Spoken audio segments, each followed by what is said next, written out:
91 জন বাংলাদেশি জেলেকে 4টি fishing boat সহ গ্রহণ করা হয়।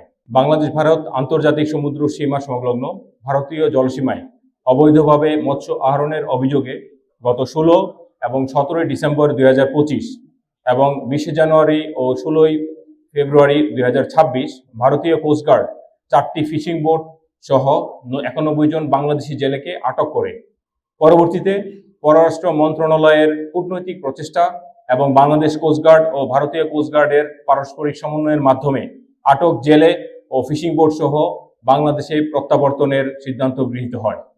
সিদ্ধান্ত অনুযায়ী গত 7 জুন 2026 রবিবার বাংলাদেশ ভারত আন্তর্জাতিক মেরিটাইম বাউন্ডারি লাইন বাংলাদেশ কোস্টগার্ডের তত্ত্বাবধানে ভারতীয় কোস্টগার্ডের নিকট হতে 91 জন বাংলাদেশি জেলেকে 4টি ফিশিং বোট সহ গ্রহণ করা হয়।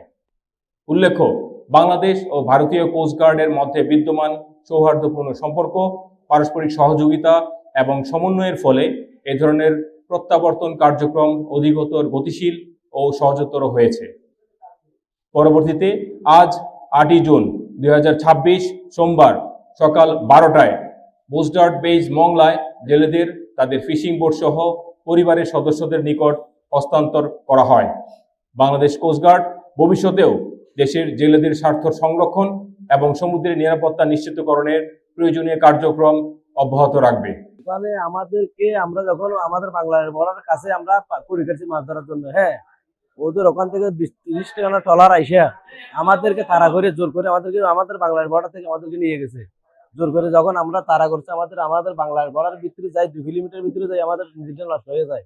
ওখান থেকে আমাদেরকে তাড়া করে নিয়ে গেছে, বাঁধে নিয়ে গেছে। নিয়ে যেয়ে 4 ঘন্টা চালাইছে আমাদের বাংলাদেশ বর্ডার থেকে। 4 ঘন্টা চলাই যাওয়ার পরে ওদের কোস্টগার্ডকে উঠে দিতেছে। উঠে দেওয়ার পর আমাদেরকে নিয়ে গেছে ওখানে ইন্ডিয়াতে। নিয়ে যাওয়ার পর আমাদেরকে ওখানে জেল দিয়ে দিছে। জেল দেওয়ার পর আমাদেরকে 6 মাস ওখানে কাটতে হলো। কাটার পর আমরা যেভাবে নির্যাতন হয়েছে, ওখানে মানসিকভাবে নির্যাতন হয়েছে, আমাদের মারধর করতো, আমাদেরকে টাকা আদায় করতো। আমাদের বাংলাদেশে যারা ছিল ওদের থেকে এমন কোনো লোক থেকে টাকা নেই, কোনো বাসা নেই। ওখানকার জেলা সুপার ধরে সবকিছু আমলারা ওদেরকে শেয়ার আছে ওখানে। আমরা অনেক নির্যাতিত হয়েছি। আমরা এখন আজকে এখন বাংলাদেশ আমাদের আইসি এখন আমাদের অনেক সন্তুষ্ট হয়েছে। আমাদের বউ বাচ্চার মুখ দেখবো, সেটা আমাদের সন্তুষ্ট। এই আমরা এখান থেকে গেছি, মানে আমরা যে ট্রলারের মধ্যে কাজ করি, আমরা মাঝির বর্ষায় কাজ করি। মানে মাঝে আমাদেরকে বলছিল যে আমরা বাংলাদেশে আছি, এখন বাংলার সাগরে। আর ইন্ডিয়ান নেভি এসে আমাদেরকে ধরে নিয়ে গেছে। ধরার পর আমাদের ইন্ডিয়ান নেভি বলতেছে তোমরা এই ইন্ডিয়ার সাগরে চলে আসতে বলে তোমাদেরকে ধরে নিয়ে আসতেছি। তারপর আমাদেরকে কিছু মারধর করছিল এই কোস্টগার্ড গুলা।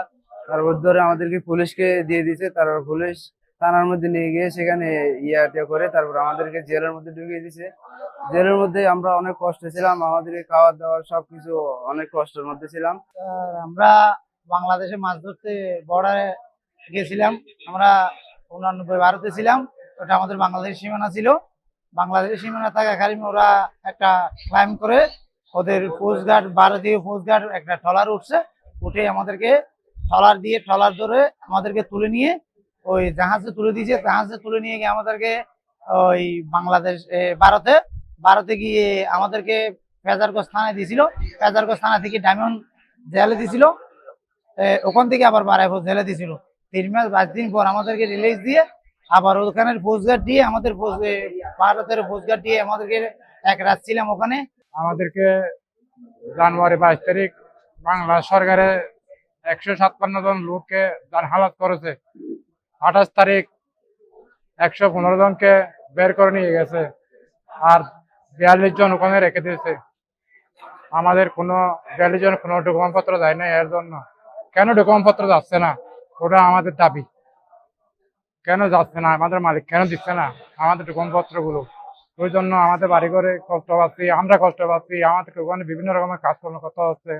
ওখানে মারধর করে আমাদের থেকে টাকাও আদায় করছে জেলের লোকেরা।